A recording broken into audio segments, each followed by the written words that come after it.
할렐루야. 하나님께서 우리와 함께 하십니다. 하나님께서 우리를 사랑하십니다. 하나님께서 우리에게 충만한 은혜, 충분한 은혜를 주실 줄 믿습니다. 오직 마음을 새롭게 라는 제목으로 로마서 12장 1절에서 3절 말씀을 우리 함께 찾아보겠습니다. 로마서 12장 1절에서 3절 말씀 우리 함께 우리 한 목소리로 같이 읽겠습니다. 시작. 그러므로 형제들아, 내가 하나님의 모든 자비하심으로 너희를 권하노니 너희 몸을 하나님이 기뻐하시는 거룩한 산제물로 드리라. 이는 너희가 드릴 영적 예배이라. 너희는 이 세대를 본받지 말고 오직 마음을 새롭게 함으로 변화를 받아 하나님의 선하시고 기뻐하시고 온전하신 뜻이 무엇인지 분별하도록 하라. 내게 주신 은혜로 말미암아 너희 각 사람에게 말하노니 마땅히 생각할 그 이상의 생각을 품지 말고 오직 하나님께서 각 사람에게 나누어 주신 믿음의 분량대로 지혜롭게 생각하라. 아멘. 여러분, 인생이 무엇이라고 생각하십니까? 너무 식상한 질문이셨죠? 사람마다 인생을 다르게 정의할 것입니다. 인생은 고해다 이런 말도 있고요. 인생은 미완성 이런 노래도 있습니다. 어차피 인생이란 연극이 아니더냐 이런 노래 가사도 있습니다. 제 인생이 무엇인가 이런 명언을 찾아보니까 이런 명언들이 있습니다. 인생은 한 권의 책과 같다. 어리석은 사람은 아무렇게나 직장을 넘기지만 현명한 사람은 공들여 읽는다. 장바울이라는 분이 한 말이랍니다. 또 이런 말도 있습니다. 인생은 한 잔의 차와 같다. 서둘러 마시면 그만큼 빨리 바닥이 드러난다. 비슷한 의미인 것 같습니다. 찰리 채플린이 이런 말을 했습니다. 왜 굳이 의미를 찾으려 하는가? 인생은 욕망이지 의미가 아니다. 이런 말도 있습니다. 요즘 세대 아이들 말로는 이런 말이 같습니다. 인생은 노답이다. 답이 없다. 이런 말이 같습니다.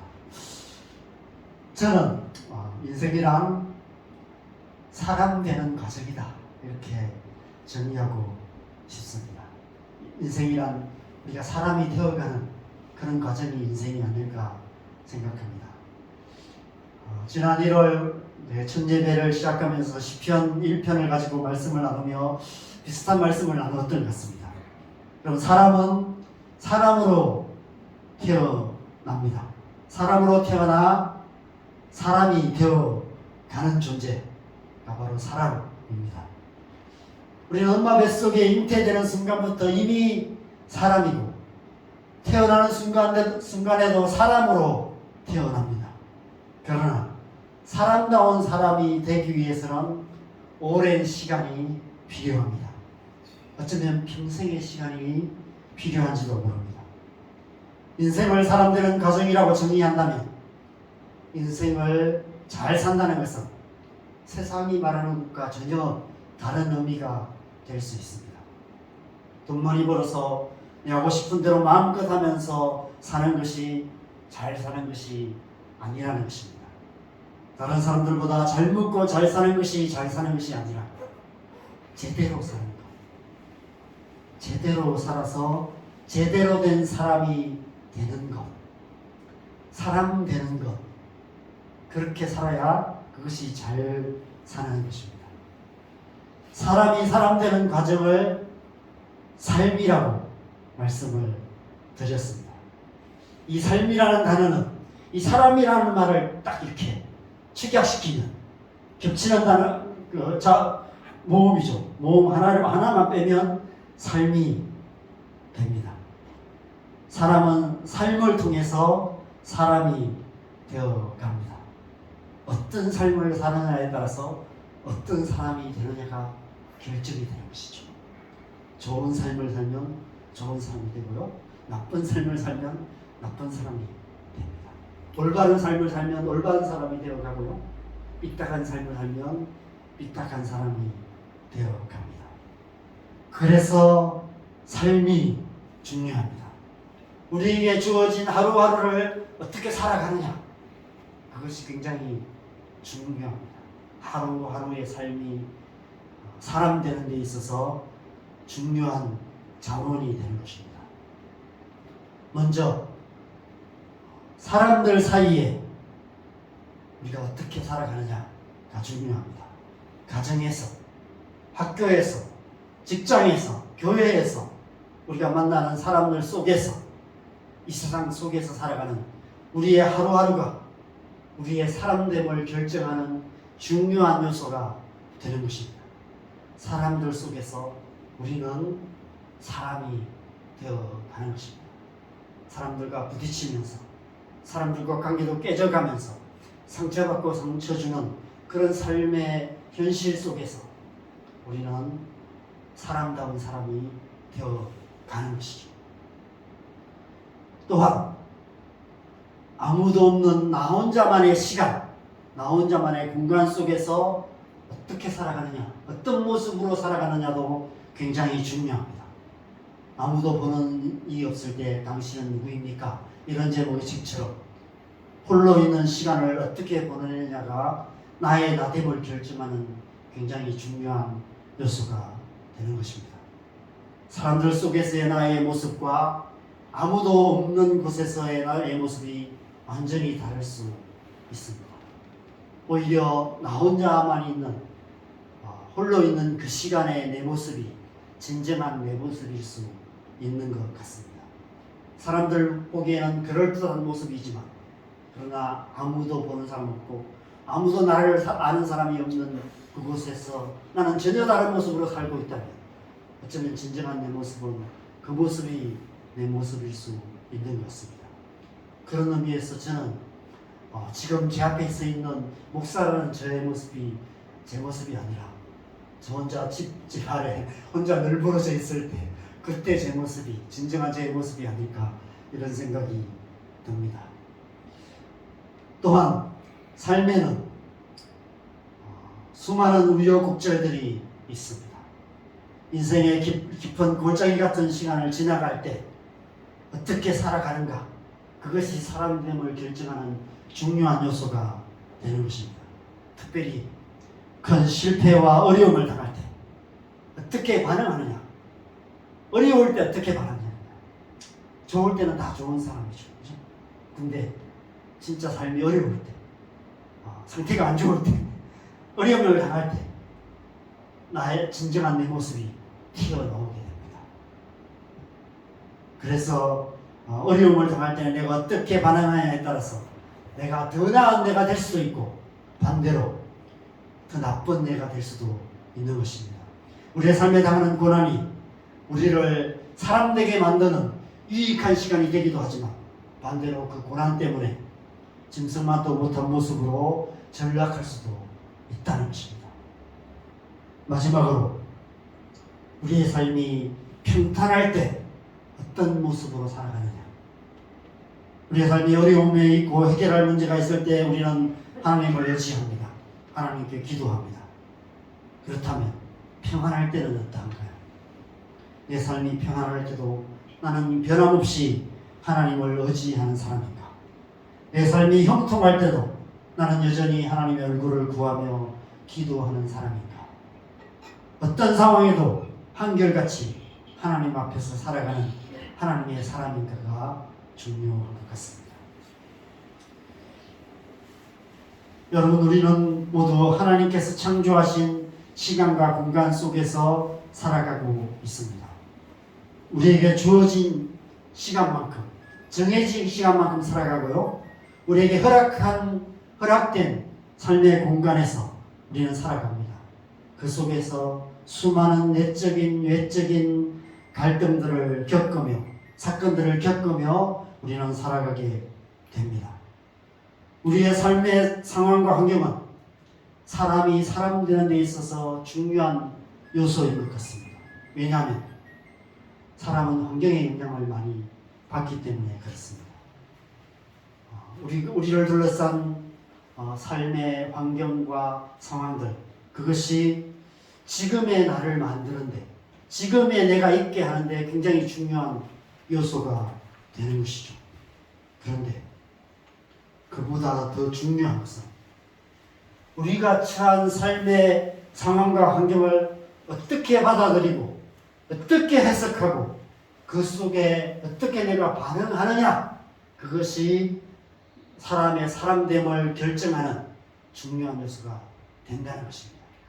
나의 모든 상황과 환경을 나의 사람됨을 만드는 자원으로 어떻게 활용하느냐, 그것이 중요하다는 것입니다.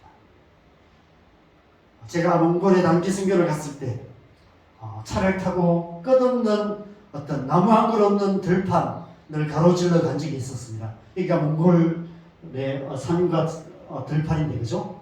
나무가 하나도 없어요. 이런 나무 한 그루 없는 이런 땅을 한 몇 시간 차를 달려도 다 대부분 이런 지형입니다.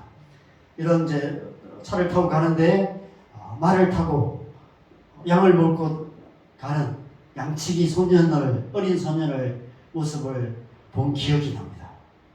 저는 그 소년의 모습을 보면서 다윗이 생각이 났습니다. 다윗은 어린 시절 양치기로 보내었습니다. 보통 집안의 막내 아들은 집안에서 기움을 받고 자라는데 다윗은 그렇지가 못했습니다. 어쩌면 그 위로 뛰어난 형들이 많이 있었기 때문에 그랬는지도 모르지만, 어떤 이유인지 알 수 없지만, 아이들이 유치원을 다니고 초등학교, 중학교 다니며 한참 사춘기를 겪는 그런 나이까지 유다 광야에서 한낮에 타는 듯한 더위와 싸우면서 밤새 추위에 떨면서 양을 치는 어린 시절을 다윗은 보냈습니다. 어쩌면 다윗만큼 불우한 어린 시절을 보낸 사람이 있을까 싶을 그런 시간을 보냈습니다. 그래서 나중에 사무엘상 17장에 보면 다윗이 골리앗과 싸우러 나가려 할 때 사울왕이 만류합니다. 그때 이렇게 고백해요. 내가 아버지의 양을 칠 때 사자와 곰이 와서 양을 물어가면 내가 그 따라가서 그것과 싸워서 그것을 물리쳤다, 이렇게 말하고 있는 것을 보게 됩니다. 사자와 곰과 싸우는 생명의 수많은 위협을 늑대 따위는 얘기도 안 해요. 그냥 사자와 곰과도 싸웠다, 이렇게 얘기하고 있습니다. 생명의 위협을 당하는 그런 상황 속에 다윗은 살았습니다.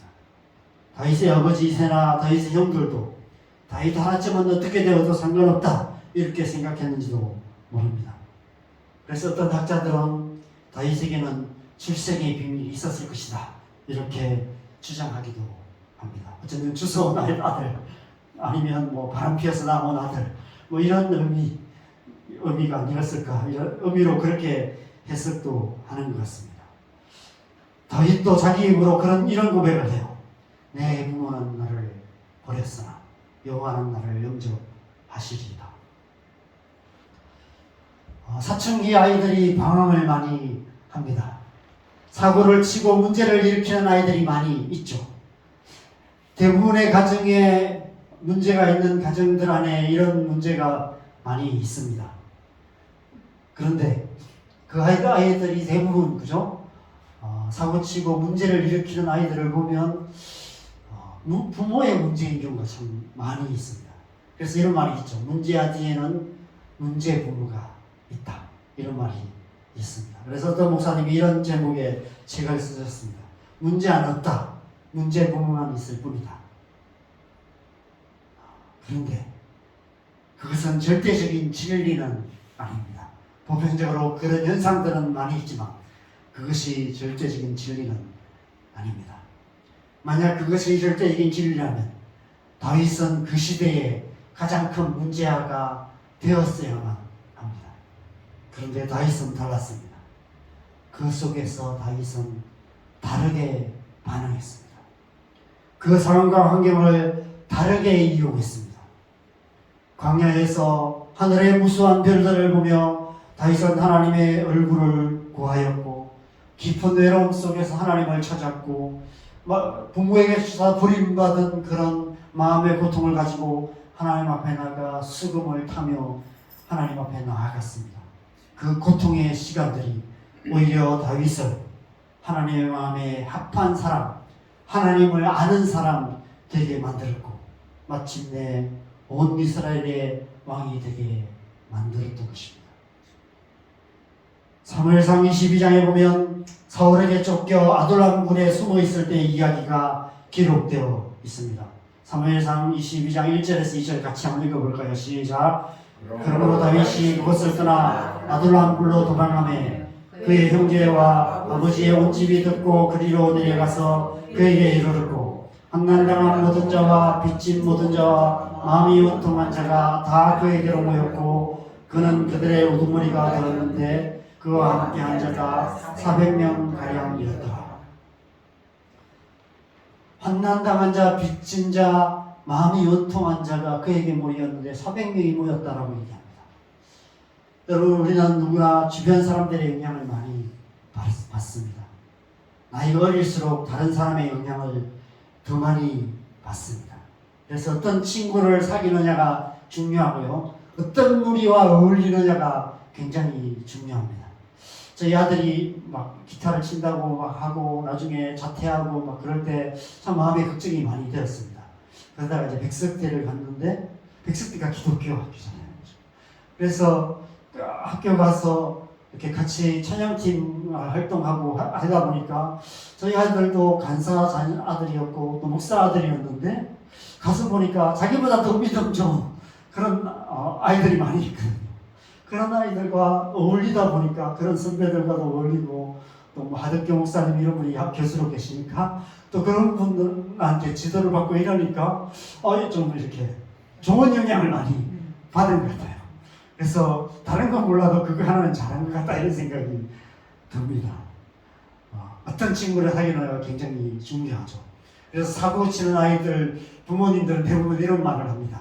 우리 아들은 착한데 친구를 잘못 만나갖고 저렇게 되었다고 그런 얘기를 합니다. 그런데 여러분, 반은 사실이지만 꼭 그런 것만은 아닙니다. 여러분, 만약 여러분의 자녀들이 아둘람굴에 모여든 이런 사람과 어울린다면 어떻게 하시겠습니까? 도시락 싸들고 다니며 말릴 것입니다. 그런데 다윗은 그들과 함께 했습니다. 무려 400명이라는 사람들과 함께 했었고요. 좋은 환경에 있지도 않았습니다. 사울에게 쫓겨 광야를 도망치는 그런 극한 상황에 있었습니다. 여러분, 사람들이 극한 상황이 되면 본성이 드러나요. 이런 사람들이 그저 만만치 않은 사람들이었을 거예요. 쉬운 사람이 한 사람도 없었을 것입니다. 그냥 그런 사람들과 극한 상황, 광야에 쫓겨다니는 그런 상황을 지난다면 별별 사람들을, 별별 짓을 하는 사람들이 다 있었을 것입니다. 그런 사람들과 10년의 광야의 시간을 보내었습니다. 그런데 그런 시간을 보내고 나서 다윗이 그런 무리가 똑같이 된 것이 아니라 반대로 되었어요. 오히려 훗날 그들이 다윗의 용사들이 되었습니다. 나중에 사무엘하 23장에 보면 다윗의 용사들의 무용담이 기록되어 있습니다. 혼자서 뭐 800명을 쳐 죽이고 막 이런 용사들의 이야기가 기록되어 있어요. 일당백의 용사들이 되었습니다.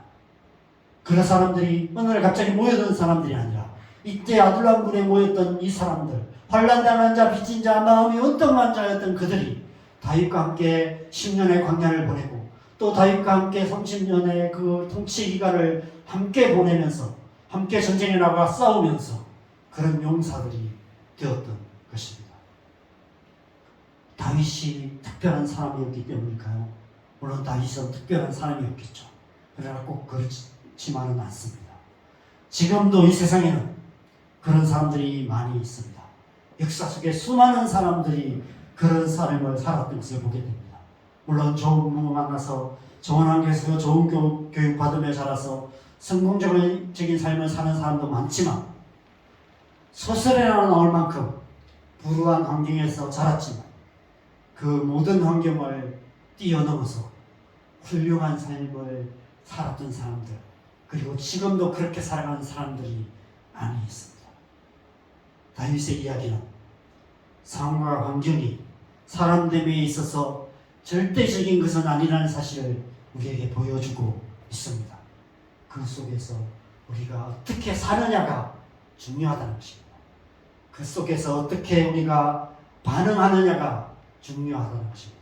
그 속에서 우리가 다르게 생각하면 우리는 다른 사람이 될 수 있다는 것입니다.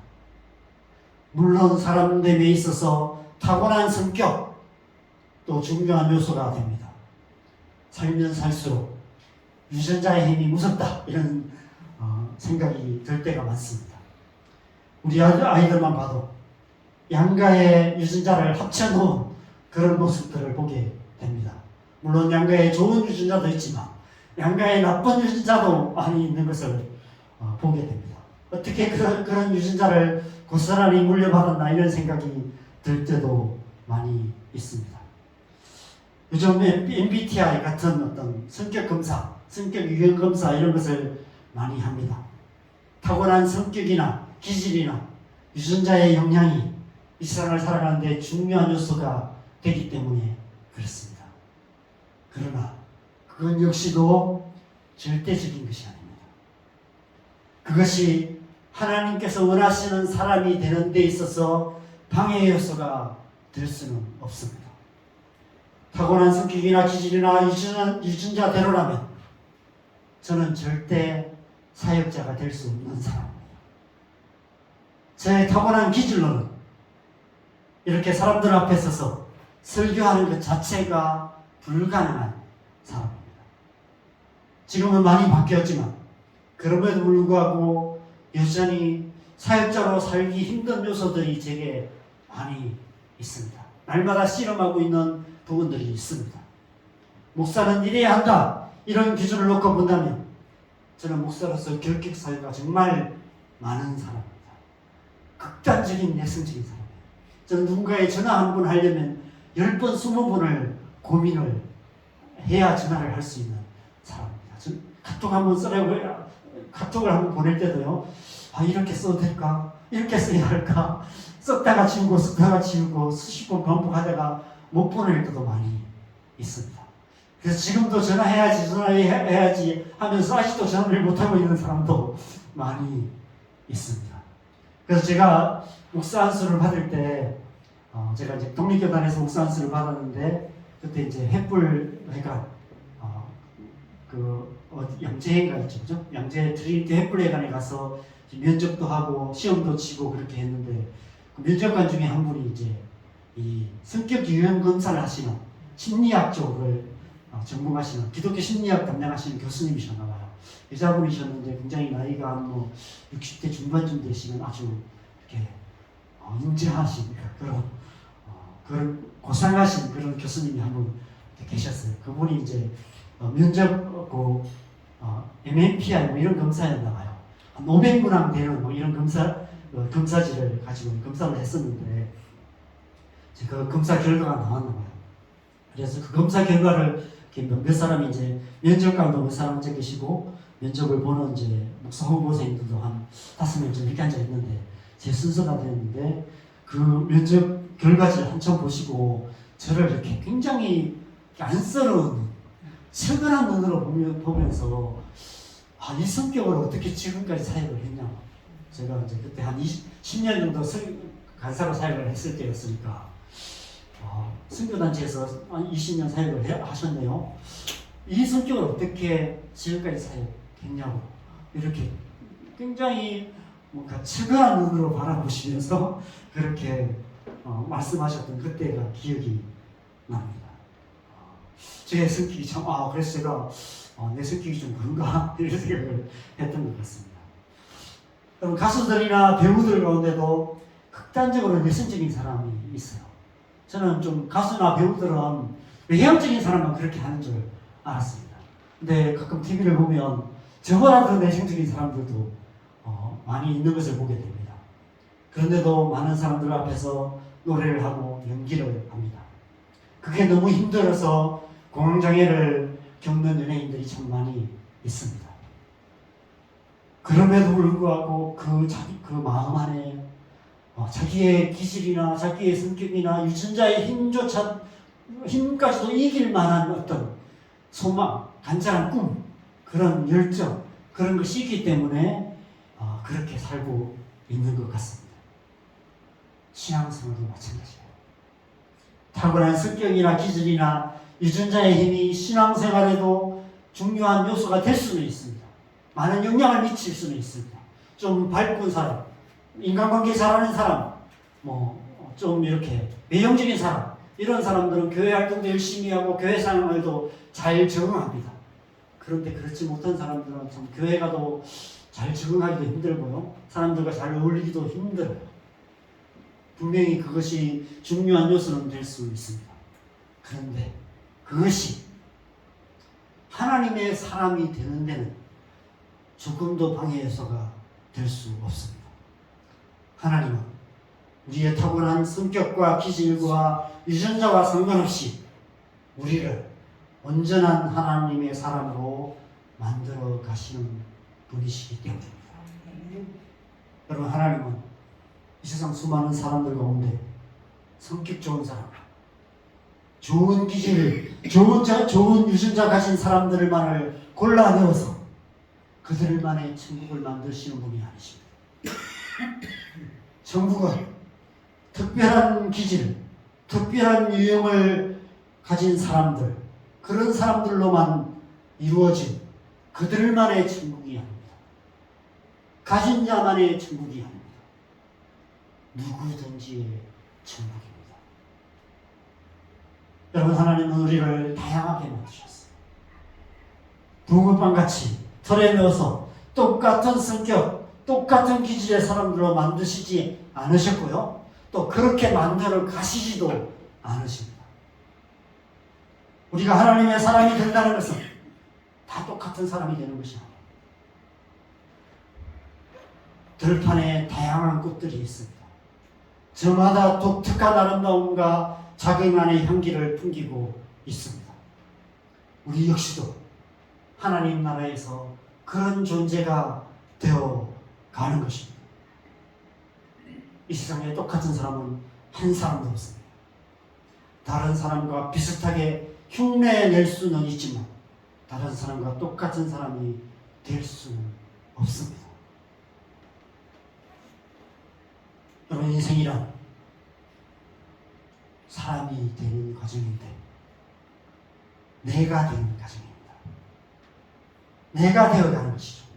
하나님께서 만드신 그대로의 내가 나답게 되어가는 과정, 그것이 우리의 인생입니다.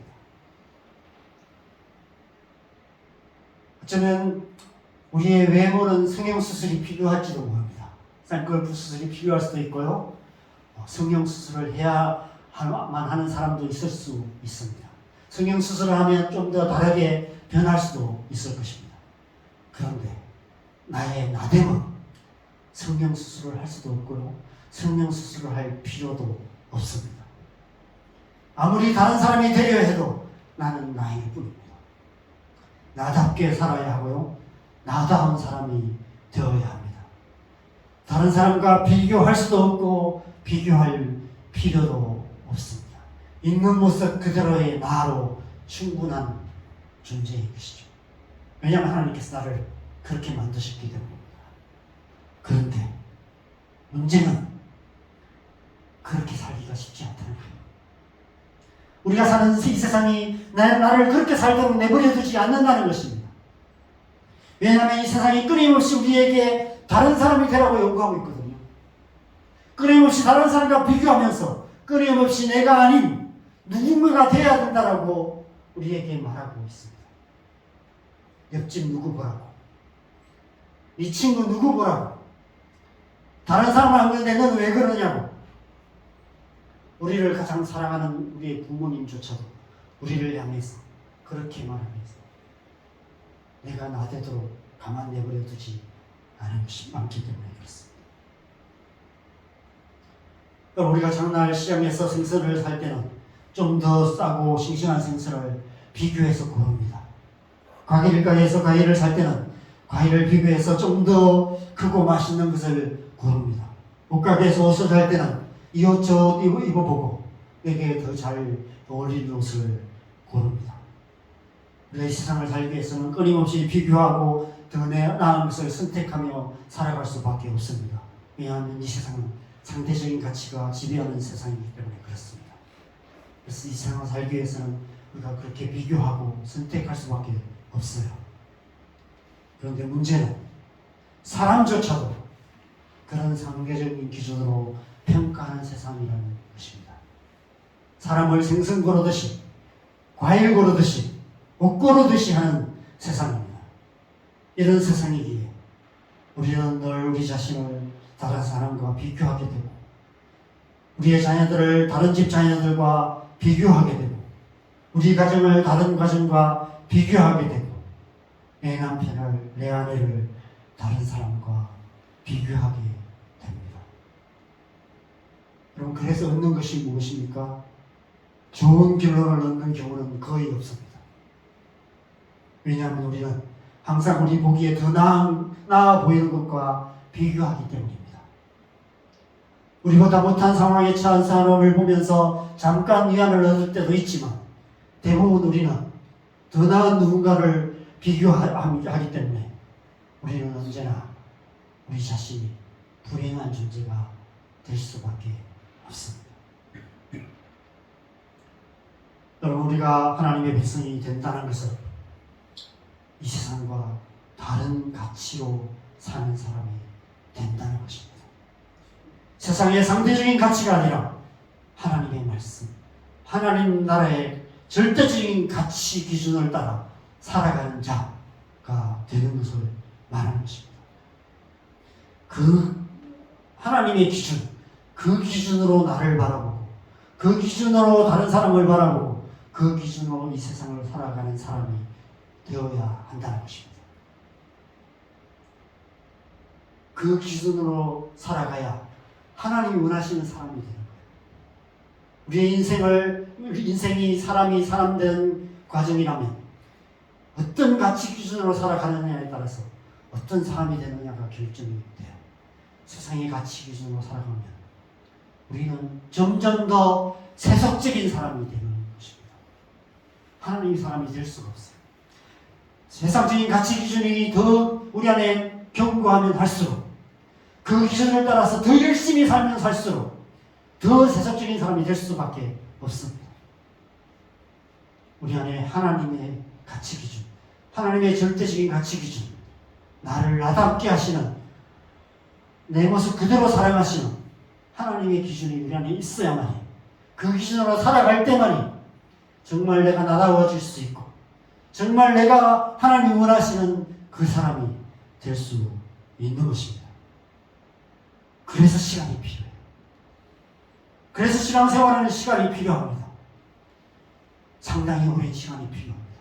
이 세상의 가치에 세뇌되고 길들여져서 마치 암세포처럼 뼛속까지 침투해 있는 세상의 가치 기준, 상대적인 그 가치 기준, 그 독소들을 빼내는 시간이 필요한 것이죠.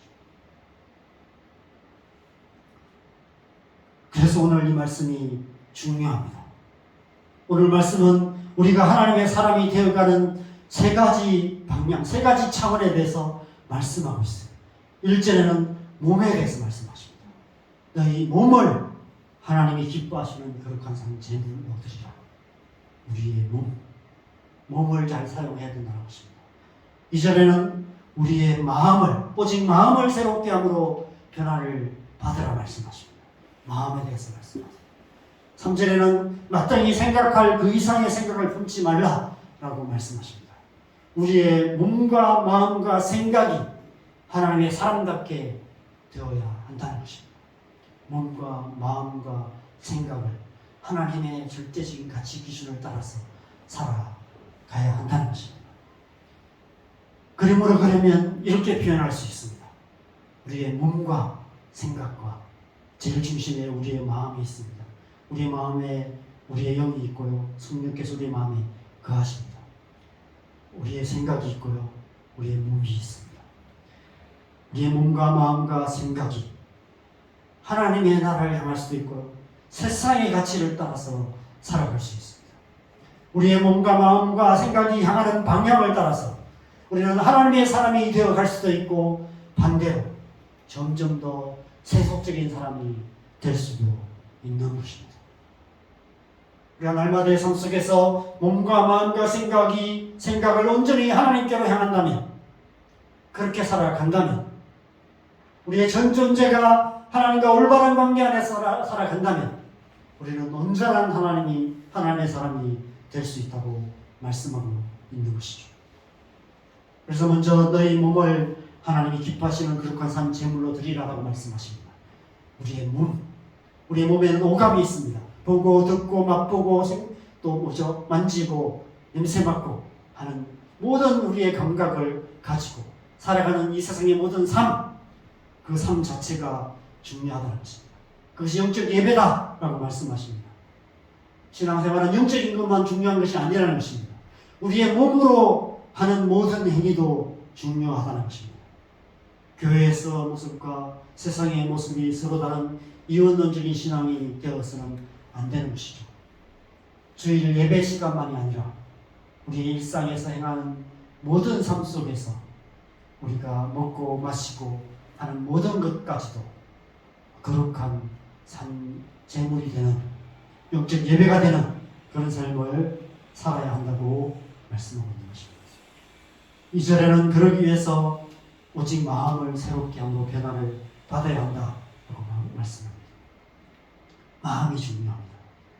마음이 변하지 않으면 진정한 변화가 일어나지 않습니다. 하나님의 사람은 하나님의 마음을 가진 사람입니다. 우리가 하나님의 사람이 된다는 것은 우리의 마음이 새롭게 변화가 되어서 하나님의 마음을 가진 사람이 된다는 것이죠. 지난주에 말씀드린 것처럼 우리의 마음은 우리 안에 있는 에덴 동산과 같습니다. 첫째 하나님께서 에덴 동산을 잘 경작하고 지키라 라고 명하신 것처럼 우리의 마음을 잘 경작해야 합니다. 잘 가꾸어야 합니다.